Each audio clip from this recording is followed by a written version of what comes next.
I always thought family was untouchable, something holy. But then my son Michael didn't hang up after our usual Sunday call, and I overheard the real deal.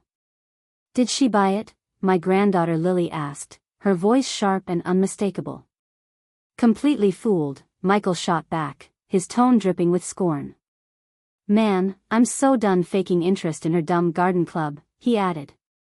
"Once we convince her to hand over the house," my grandson Ethan piped up, "we can stick her in some cheap place and be done with it." Then Michael, my only kid, laughed and said, "Mom's too clueless to figure out what's really happening." I just sat there at my kitchen table, teacup frozen mid-air, as 5 years of nagging doubts snapped into a clear, gut-punching truth. That same night, I blocked their numbers. By morning, I'd cut off their credit cards. Before the week was out, I got in touch with my lawyer. When they showed up at my door, all frantic and begging for answers, I didn't even crack it open. Blood doesn't make a family. Now, at 78, I'm finally living for me, splashing my cozy, sunrise glow apartment with colors I pick myself. I was sitting at my kitchen table, sipping chamomile tea, when my phone buzzed. It was Michael, calling for our weekly catch-up. At 78, I'd gotten used to these calls. They weren't exactly heartfelt, but they were steady, a thin thread to the family I hardly saw anymore. "Hey, Michael," I said, trying not to sound too eager. "Yo, Mom," he replied, sounding distracted like always. "You doing okay?" We talked about nothing much: weather, my garden club, his kids' latest wins. It was the kind of shallow chat we'd mastered over time. I mentioned the new roses I'd planted, how Mrs. Thompson from down the street raved about my yard. He made the right sounds, but I could hear his keyboard clacking in the background. "How's the painting going?" he asked, a question he never forgot, even though he hadn't laid eyes on my watercolors in over a year. "Oh, it's going great," I told him. "I'm doing a series of park landscapes. My art teacher says I've got a knack for composition." "That's awesome, Mom." "Really cool," he said, but the silence after felt heavy, like he was waiting for something. I did what I always do, filled it with questions about his job, his wife Claire, the grandkids.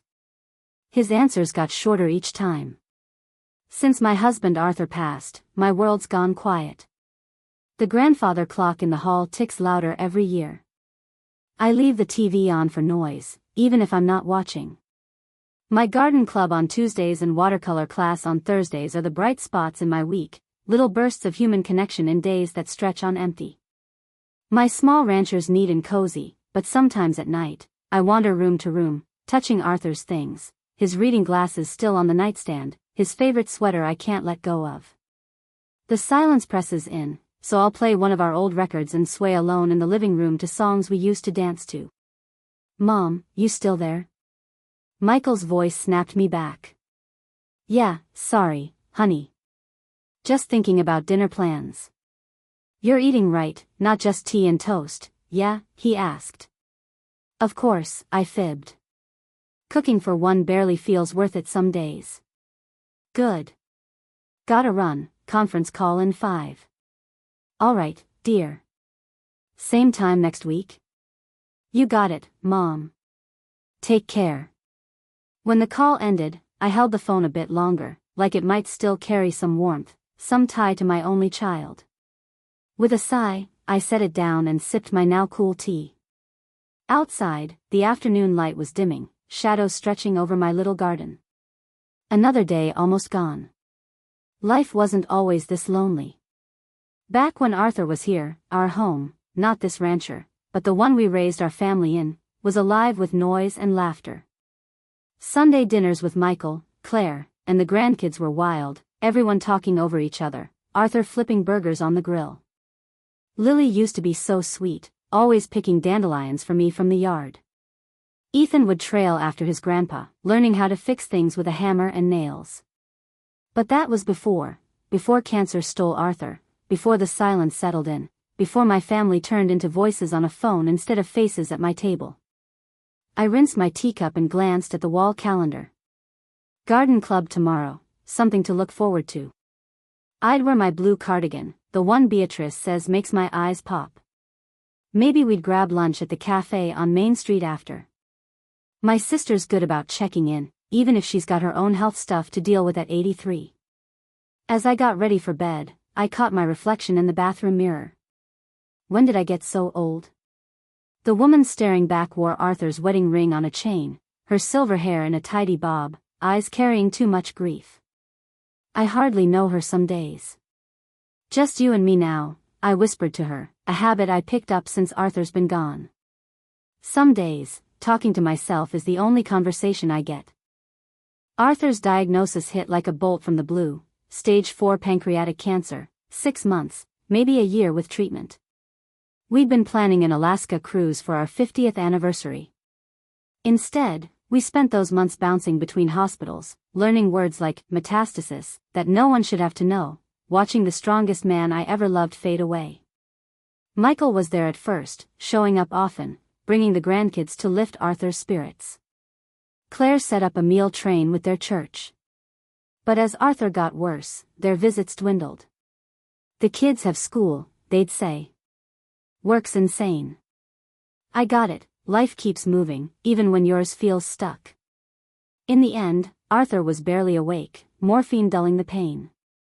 I slept in a chair by his hospital bed, holding his hand, telling him stories of our life. The day we met at a USO dance in '62, his uniform sharp, my dress so blue. Prettiest girl there, he whispered once, his voice faint but still my Arthur. Still are. When he passed, it was early morning. I was dozing, still holding his hand. I felt the shift before I saw it, some quiet change as his soul left. The nurse said it was peaceful, no pain at the end. I wanted to believe her. Arthur's funeral was packed. He'd been a volunteer firefighter for 30 years, a little league coach, a deacon at our church. Michael gave a moving eulogy. Claire handled the reception. The grandkids, teenagers then, seemed uneasy around me, not sure what to say to a grandma-turned-widow overnight. We'll check on you every day, Mom, Michael promised as the last guests left.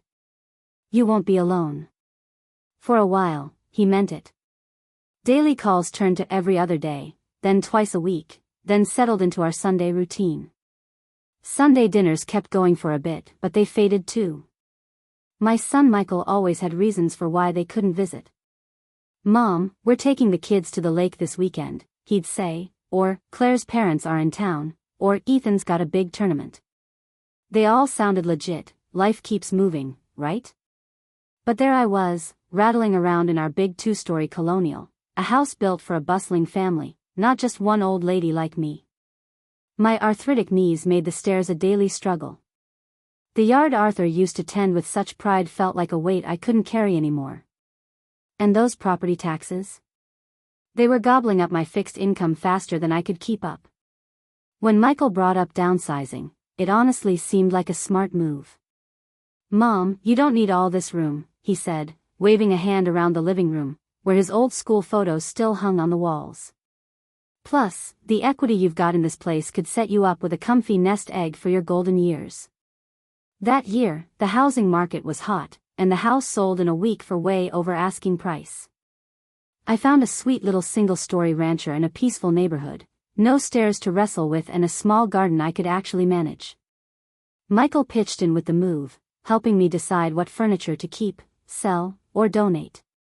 As we sifted through Arthur's tools in the garage, he asked, "So, what's your plan for the house sale money?"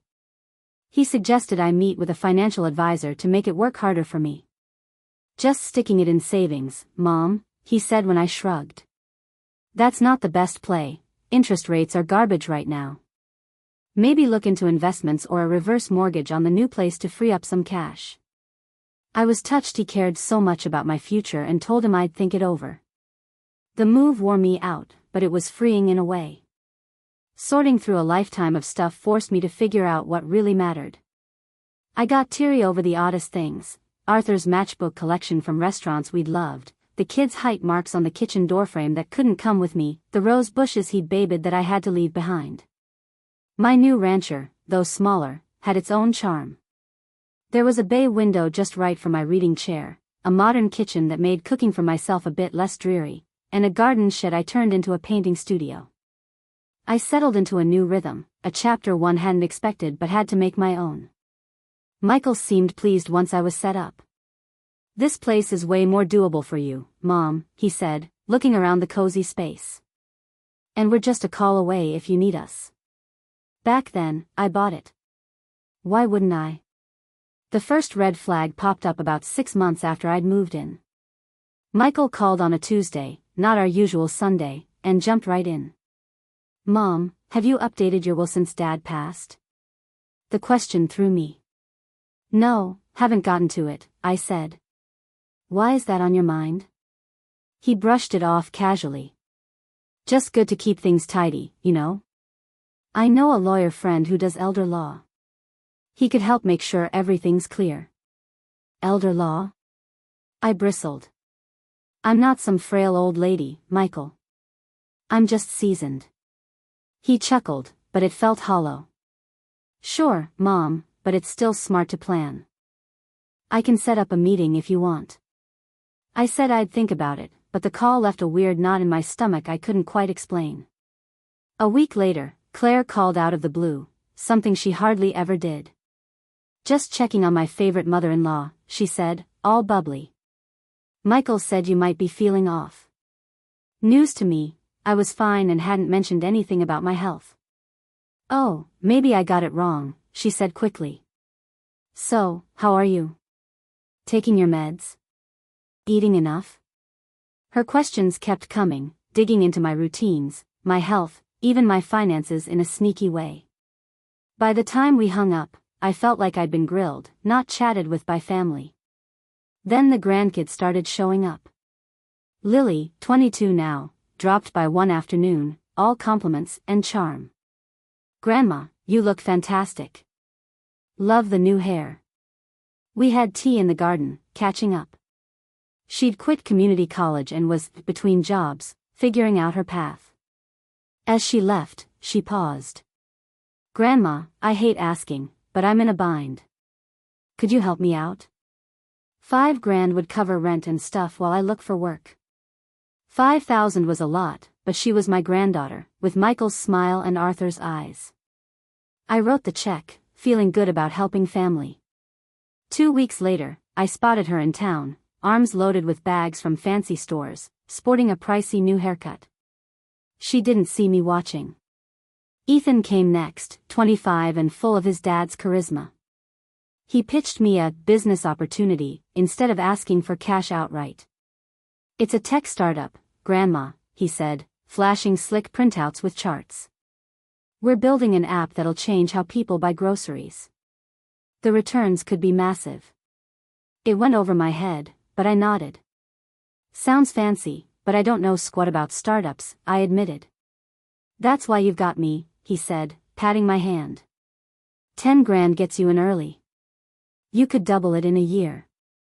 I wrote the check, telling myself it was for his future as much as mine. 6 months later, I asked Michael how Ethan's business was going. He looked blank for a second. "Oh, that? Didn't pan out. Startups are hit or miss." Next time I saw Ethan, he was cruising in a shiny new sports car. Around then, I met Stefan at a senior dance at the community center. He asked me to dance to a Sinatra tune, and his old-school charm hooked me right away. At 75, he was a retired engineer from Serbia, with a thick accent, wild eyebrows, and a laugh that lit up the room. "You move like a young spring breeze," he said as we danced. Nobody'd flirted with me in years. I felt a blush hit and a spark I hadn't known since Arthur got sick. Stefan asked for my number, and I gave it without a second thought. Our first date was a matinee at the old downtown theater, then coffee at a cafe where he knew the owner, another Serbian guy who brought us homemade pastries. Stefan shared stories about his late wife, his kids out west, his life in Belgrade before America. I opened up about Arthur, my paintings, my garden. We bonded over classical music and history documentaries. He became a steady part of my life, museum trips on Wednesdays, dinners at his condo or my place on Saturdays, even day trips to little coastal towns I'd never bothered to visit despite living so close. For the first time since Arthur's passing, I felt like I was really living again, like people saw me for me, not just as a widow. But when I brought up Stefan during a call with Michael, he got all worked up right away. "Mom, you hardly know this guy. Have you told him anything about your money?" "Nothing," I said, caught off guard. "Why would I? We just talk about art, music, places we've traveled, stuff like that, not cash." "You gotta watch out," Michael pressed. "There's a ton of scammers who go after older folks. Lonely widows with some savings are like gold to them." I pushed back, saying, "Stefan's not like that. He owns his condo free and clear, has a solid pension from his engineering days. He doesn't care about my bank account." Still, Michael's words stuck with me, planting a little seed of doubt I couldn't quite shake. Next time Stefan and I grabbed dinner, I caught myself looking for any hint he might be playing me, like maybe he was after my money. I didn't spot anything shady, but that nagging doubt cast a small shadow over my joy. Meanwhile, my sister Beatrice was starting to get worried about how much my family was suddenly all up in my business. "They didn't come around this much when Arthur was still here," she said over one of our weekly lunches. "Now they're acting like they're so concerned about you all of a sudden." "They're family," I said, a bit defensive. "They care about me." Beatrice, 5 years older and sharp as a tack, gave me a look that screamed she wasn't buying it. "Just watch yourself, Viv. Not everyone's got your back, even if they're kin." I brushed off her warning, thinking she was just being cynical from age, but as months went by, I started noticing things that were harder to ignore. Michael and Claire's attitude toward Stefan went from worried to downright hostile. They'd show up out of the blue when they knew he'd be over, making things so awkward he'd politely duck out. "We're just looking out for you, Mom," Michael would say after Stefan left. "You don't really know this guy. He's kind, respectful, and we enjoy each other's company," I'd insist. Claire chimed in, "Men his age are only after one thing, and it ain't chit-chat." I was floored. I'm 78 years old. I think I'm past being taken advantage of like that. But the snide comments kept coming, little jabs about Stefan's accent, his background, his motives. Michael would call right when Stefan and I had plans, suddenly needing urgent help. Claire would book lunches that clashed with our outings, making me pick sides. When Michael finally said my relationship with this foreigner was disrespecting Arthur's memory, I lost it. "Your dad would want me to be happy," I sobbed. "Dad would want you safe," he shot back. In the end, I chose peace over joy and broke things off with Stefan. The pain in his eyes cut deep. "They're wrong about me," he said softly. "But I get it, family matters. If you ever change your mind, you know where I am."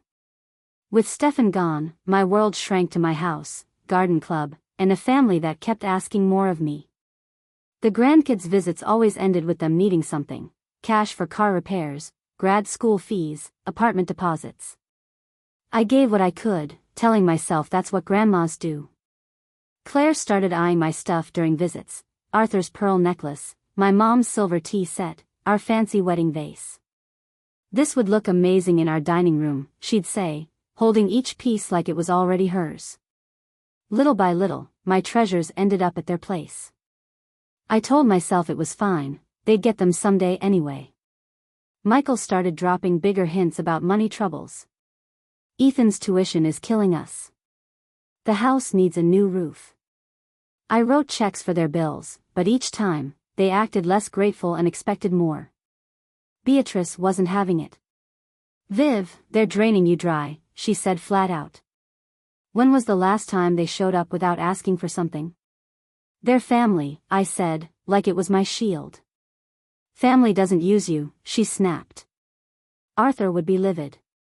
I changed the topic, but alone in my emptying house, I started wondering if she was right. After Stefan, the loneliness hit hard.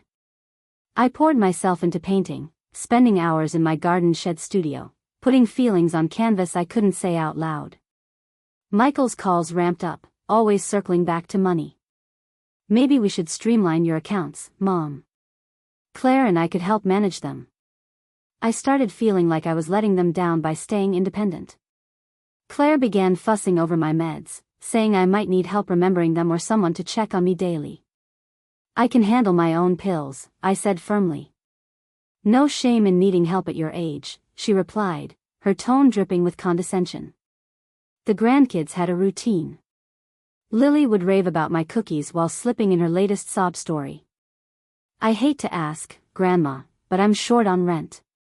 Ethan would fix something around the house, then mention car trouble or credit card debt. Every check I wrote made me feel useful for a moment, but my savings were shrinking while their lives got fancier: new kitchen, new cars, trips to Europe. Ethan posted beach pics from Cancun. Lily showed up with pricey handbags. I started cutting back: fewer lunches with Beatrice, cancelled my symphony tickets, shopped at cheaper stores. Beatrice got blunter. They show up with nothing and leave with everything. They're always in a rough patch, huh? They'll pay me back, I said weakly. Have they ever? She asked. Truth was, we never talked about repayment. Money went one way, out of my pocket, never back. I started seeing it clearly: they arrived empty-handed but always left with something. The tug of war inside me was brutal, wanting to be a good mom versus knowing I was being used. I thought about Stefan more, his blunt words echoing. You are being, how you say, milked like cow. Back then, I was mad. Now, I wondered if he'd just said what no one else would. One day, I found an old photo of Michael as a kid, grinning wide with a fish he'd caught with Arthur. His eyes sparkled with real love. Staring at it, I tried to connect that happy boy to the calculating man he'd become. The stress was wearing me down: losing weight, not sleeping, dreading every phone call. You look wiped out, Beatrice said at a rare lunch. This is killing you slowly. I don't know what to do, I admitted. They're my only family besides you. That doesn't mean they get to bleed you dry. Arthur wouldn't stand for this. Arthur's gone, I said. And I'm not as tough as he was. Bull, she said. You're plenty strong, you just gotta remember it. Something clicked. If they were taking advantage, it wasn't my fault. I hadn't failed as a mom, they were choosing money over family. I started saying no to their money requests. Sorry, I can't help with that right now. Their reactions spoke volumes: first confusion, then annoyance, then anger. But Grandma, you've always helped before, Lily whined. Things are tight for me too, I said. Gotta watch my budget. The calls slowed down. Visits almost stopped. Michael, though, doubled down. Mom, you feeling okay? Maybe we should stay over, help out. I dodged those offers while quietly looking into ways to protect my finances, even talking to a lawyer friend of Beatrice's. I was bracing myself for what might happen, ready to either give in to what they wanted or push them to show their real motives. My gut told me something was off, and I wasn't about to just roll over without a fight. On a random Wednesday afternoon, my phone lit up with Michael's name, catching me off guard since we usually stuck to a predictable call routine. It felt like the day was about to take a turn. I was in my little art room, brushing colors onto a watercolor of rolling hills, when the phone buzzed with an incoming call. The scene was just starting to come alive on the canvas. I thought about ignoring it and letting the call slip to voicemail. After all, I was deep in my work, and interruptions could mess with my flow. I was at a tricky spot in the painting, trying to nail the way sunlight filtered through the tree branches just right. It's one of those details that can make or break a piece. But that old dad instinct kicked in hard. What if something was wrong? You don't mess around when it comes to your kid, no matter how old they are. Hey, Michael, I said, picking up and trying to hide the tired edge in my voice. I didn't want him to think I was worn out already. Yo, Dad, he came back, sounding way more chipper than usual. How's it hangin' today? His energy threw me for a loop. We shot the breeze about nothing important, stuff like the weather, my buddies at the gardening club, and the latest things his kids were crushing at school. It was light, easy talk, the kind we'd gotten good at over the years. Still, there was this vibe in his voice, like he was holding back some big news, a kind of excitement that made my stomach twist a bit. Something was coming, I could feel it. Then he finally got to it. "Oh, by the way, Dad, we're throwing a big dinner next week for Ethan's birthday. You're coming, right?" His words hit me like a curveball. I was caught off guard by the invite. It had been forever since they'd asked me to a family get-together, and I felt a spark of warmth at being included again. "Count me in," I said, genuinely stoked. What should I bring to the party? I was already thinking about how to make it special for Ethan. "Just show up, Dad," Michael said fast. "We've got it all covered. It's at that fancy new steakhouse downtown Ethan's been dying to check out." "Sounds awesome," I replied, already crunching numbers in my head for a gift. Money's been tight lately, but a kid's birthday is worth splurging for. Maybe I'd grab a sharp shirt or a book about that history stuff Ethan's been into. Something thoughtful without breaking the bank. Then Michael's tone shifted, that familiar mix of hesitation and guilt. Dad, hate to bug you, but could you shoot $300 to Claire's account? Caterers need a deposit, and we're a little strapped this month." I frowned, puzzled. "Didn't you say it's at the steakhouse?" Something about his story wasn't adding up, and it nagged at me. Yeah, he jumped in quick. "They've got a private party room. That's what the deposit's for." His answer came too fast, like he'd rehearsed it. It didn't sit right. Most places just hold a room with a credit card, not cash up front, but I didn't push it. I let it slide for now. "Sure thing, Mikey," I said, slipping into his old nickname. "I'll send the money over right now." I wanted to keep the peace, at least for the moment. "Thanks, Dad, you're the best." "Love ya," he said, and I could hear the relief in his voice, like he'd dodged a bullet. "Love you too, bud," I replied, but as he moved to hang up, something weird happened. The call didn't cut off. I heard rustling, like he'd set the phone down without ending it. "Did she buy it?" That was Lily's voice, clear as day, followed by a laugh that sent a shiver down my spine. It wasn't a kind laugh. Like a fish on a hook, Michael shot back, his tone cold and sharp, nothing like the son I knew. "Man, I'm so sick of these calls," faking interest in his dumb garden club and those awful paintings. "Keep it up," Claire cut in, her voice icy and cutting. "The birthday dinner's the perfect bait. He's been feeling left out, so he'll show up with a gift, probably cash, knowing him." Ethan piped up, oblivious as ever. "And we can bring up that reverse mortgage thing again. Grandpa says if we lean on him enough, he'll crack." "Yeah, Grandpa's got the right idea," Lily added. "Once we get him to sign over the house, we can stick him in some cheap assisted living place.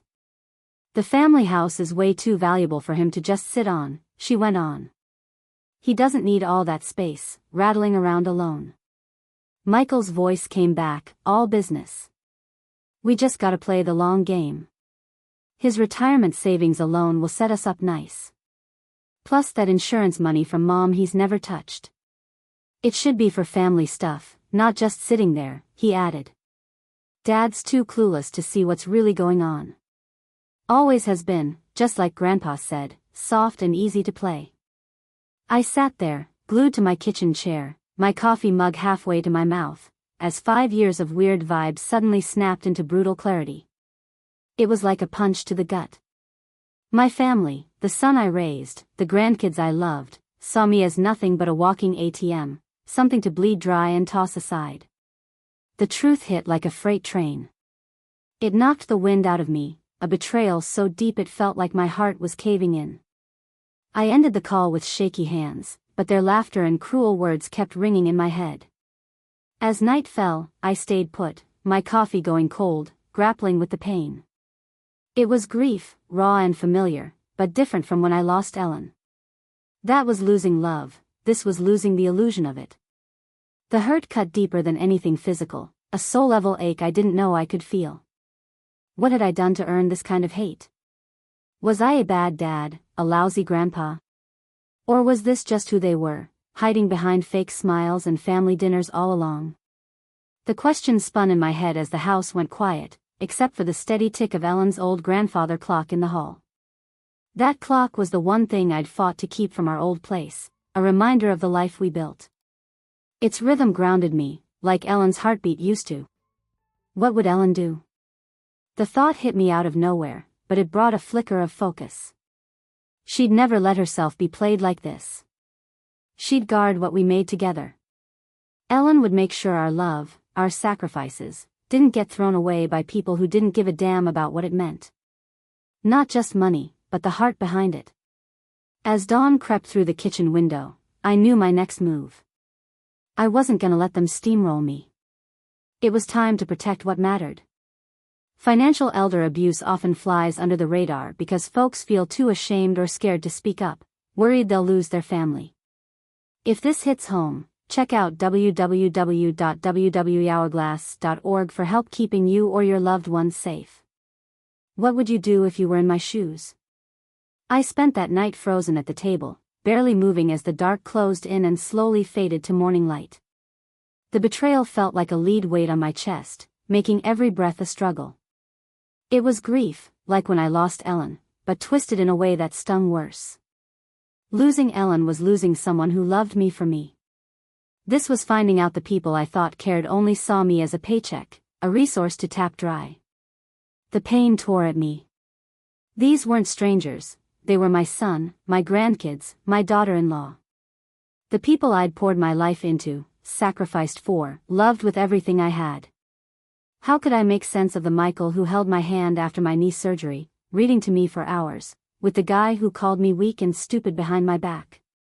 How could I match the Lily who used to run to me with dandelion bouquets and crayon cards with the woman who laughed at scamming her own grandpa? Part of me wanted to call Michael back right then, to demand answers, to ask how they could treat me like garbage. I wanted to scream until they explained themselves. But another part, maybe the smarter one, held me back. Confronting them would just get lies, deflections, or them saying I got it all wrong. That'd only make it worse. No, this needed a plan, not a temper tantrum. I had to think straight, play it smart, and figure out how to protect myself without letting my heart take the wheel. I had to dig deep and find a strength I hadn't tapped in years. As the sun climbed higher, painting long shadows across my kitchen floor, I made up my mind, I was done being their pawn. I was gonna shield myself, my money, my home, and my pride. They weren't getting another piece of me, not a dime, not my dignity. My first move was calling my sister, Xania. Even though it was early, she picked up quick, her voice sharp and awake. She's always been a morning person. "Viv, you okay?" she asked, sensing trouble right away. "Not even close," I said, and then it all spilled out, the ugly words I'd overheard, their cold plan to bleed me dry. As I laid it all bare, my voice got steadier, my backbone stronger. Putting their betrayal into words somehow loosened its grip on my heart. Xania didn't say much at first, just let me vent. Then she was firm, "I'm coming over. Don't do a thing, till I get there." She showed up in under an hour, coffee in hand, her no-nonsense vibe like a gust of fresh air. At 83, Xania's still a powerhouse, white hair cropped sharp, standing tall despite her achy joints. "I should have listened to you," I admitted, tears finally breaking free as she pulled me into a tight hug. "You saw through them from the start." "Forget that," she said, brushing it off as she set down her purse and the coffee tray. "What counts is what we do now." We parked ourselves at the kitchen table, same spot where that gut punch call happened, and started mapping out a plan. Xania's always been the brains, the planner to my artsy dreamer. Her clear thinking was exactly what I needed. "First up," she said, grabbing a notepad and pen, "we lock down your money. What can Michael get his hands on?" I told her about the accounts I'd let him peek at, the credit cards where I'd added them as users, the emergency checking account we shared. Xania scribbled it all down, her handwriting neat as ever. "We're shutting all that down today. Right now, if we can." "But what do I say to them?" I asked, still tangled up in worrying about their feelings, even after everything they'd done. "Nothing yet," Xania said, her voice like steel. We secure your cash first, then figure out how to deal with them.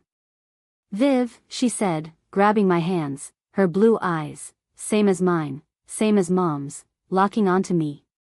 Your big heart ain't a flaw. They're the ones losing out, not you. Her belief in me was like a rope tossed to a guy drowning in doubt. I held on tight, pulling strength from her sureness when mine was shot.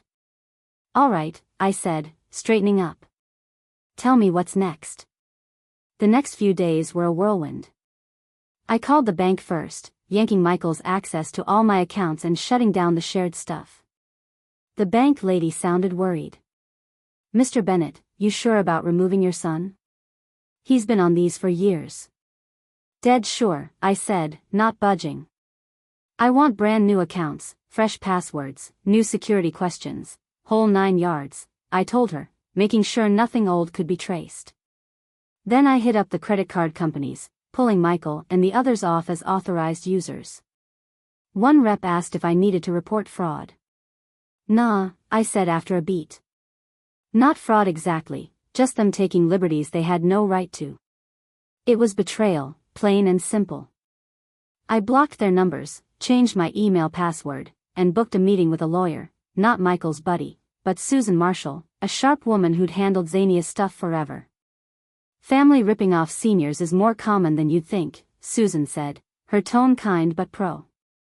They've got access, trust, and sometimes this idea they're owed your money. What can I do to stay safe?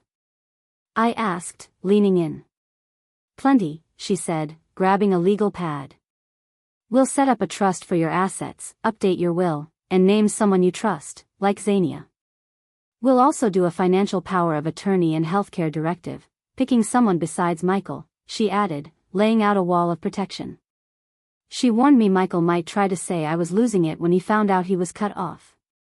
The idea of my own son calling me crazy stung worse than I expected. When Ethan's birthday dinner rolled around, I didn't show. No gift, no card, no excuses, just gone. Instead, I was with Xania, checking out retirement spots. Not the cheap dump Michael had in mind, but lively places where I could live free and secure, with folks my age who actually cared. This place has an art studio, the guide at Oakwood Village said, showing us a sunny room with easels and walls full of paintings. They've got pros living here, plus classes for everyone, she added. For the first time since that awful call, I felt a flicker of excitement. Do they do shows? I asked. Twice a year, she said, plus workshops with the local college. I could already picture myself painting again.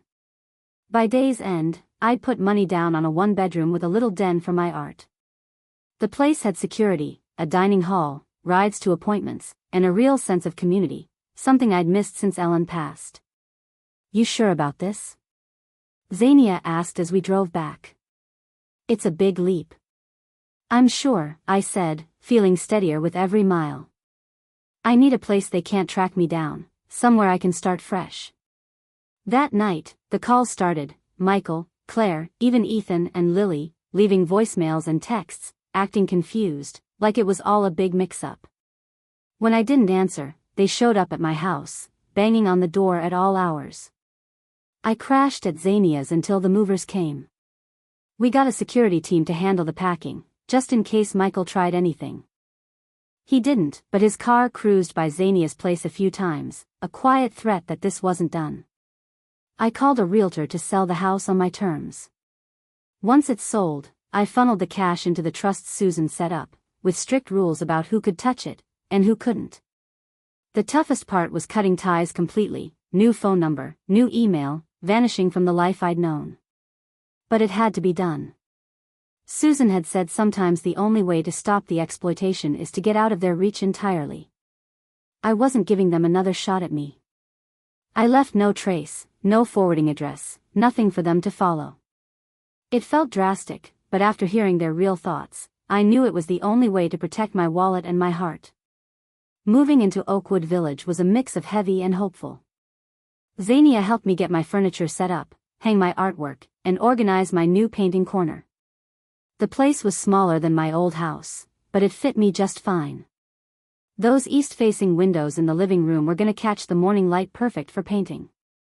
"You're gonna love it here," Xenia said as we sipped tea on my balcony, looking out at the tidy garden where folks were tending flowers. "I can feel it in my bones." "I think you're right," I said, and I meant it.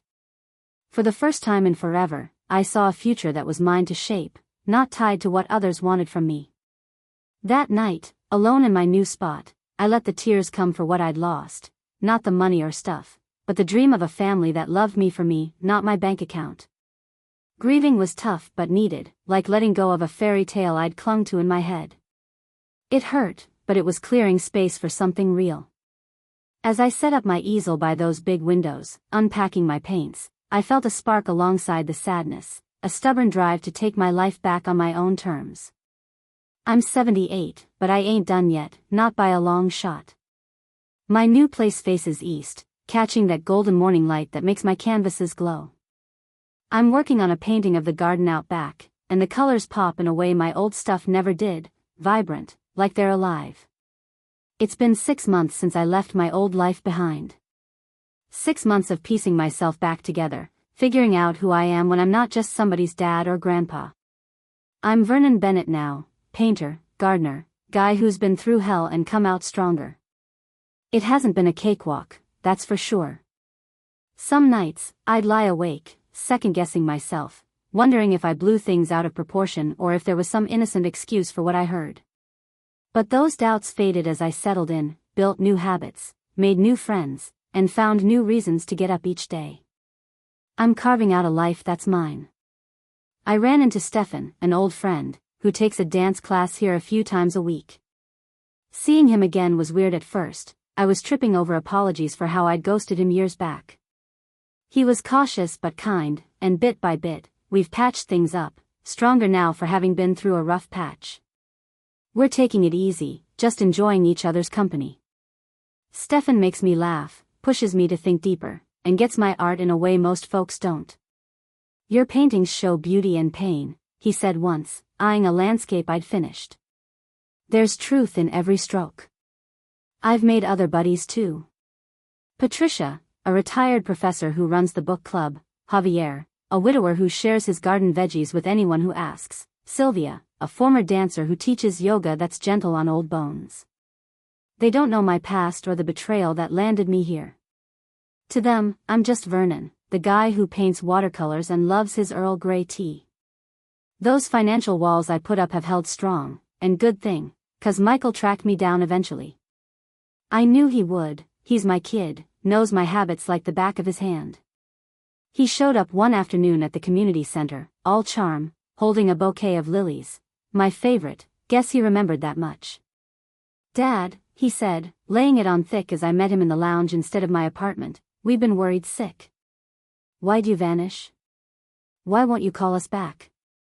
I looked at my son, the kid I taught to ride a bike, helped through college, cheered at every milestone, and felt a mix of love and bone-deep exhaustion. "I think you know why, Michael," I said, keeping my voice low and steady. His face was a mask of fake confusion, but I wasn't buying it. "I don't," he pushed, looking like a worried son straight out of a movie. "Claire's a mess, and the kids keep asking when they'll see Grandpa." "You didn't hang up the phone," I said, cutting through his act. "After you asked for that birthday dinner money. I heard it all, you, Claire, the kids, your real thoughts, your plans." His face flickered, shock, denial, then a quick calculation before settling into a half admission. "Dad, you got it all wrong. We were just..." "Don't," I stopped him, my voice calm but firm, even as my heart ached. "Don't lie to my face. I heard you call me stupid, weak. Heard your scheme for my house, my savings, Ellen's insurance money." He fidgeted with the plastic wrap on the lilies, silent for a stretch. "We're family," he finally said, like that erased everything. "Yeah, we are," I agreed. "That's why it cut so deep to hear how you really see me. Family's supposed to be about love and respect, not using each other." "We do love you," he said, but it rang empty, a weak defense tossed out of habit, not heart. "Maybe," I allowed, "but not enough to treat me like a person instead of a piggy bank." Not enough to give me basic dignity. What do you want, Dad? He asked, a sharp edge creeping in, like he was done playing nice.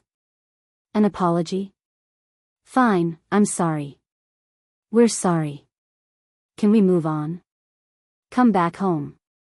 I am home, I said, nodding at the community center, the garden outside. This is my place now. And what I want from you? Nothing. I don't need a thing. His jaw dropped, like the idea I didn't need him never crossed his mind. You're kidding, he said. You're just gonna ditch your own family? I'm not ditching, I corrected. I'm setting rules. If you want me in your life, it's gotta be real, respect, honesty, no more money grabs or games. And if we don't play by your rules, he shot back, that cold tone from the phone call slipping through his fake concern. Then we're done, I said plain as day. Your call. He left without settling a thing, the lilies forgotten on the table. I haven't heard from him since, though Claire called once, all sugary worry, asking if I was getting help. Ethan sent a text about talking it out, and Lily left a teary voicemail, accusing me of abandoning them. I didn't bite, not one reply. The ball's in their court. If they want a real relationship, not built on dollar signs, they know where I am. I'm not holding my breath, but I've left a sliver of hope. Sometimes I think about them, Michael, his family. Did they ever love me, or was I just a wallet with a pulse? I hope the grandkids turn out better than their folks.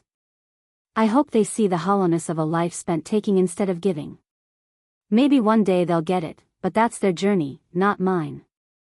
I don't sit around waiting for the phone to ring anymore.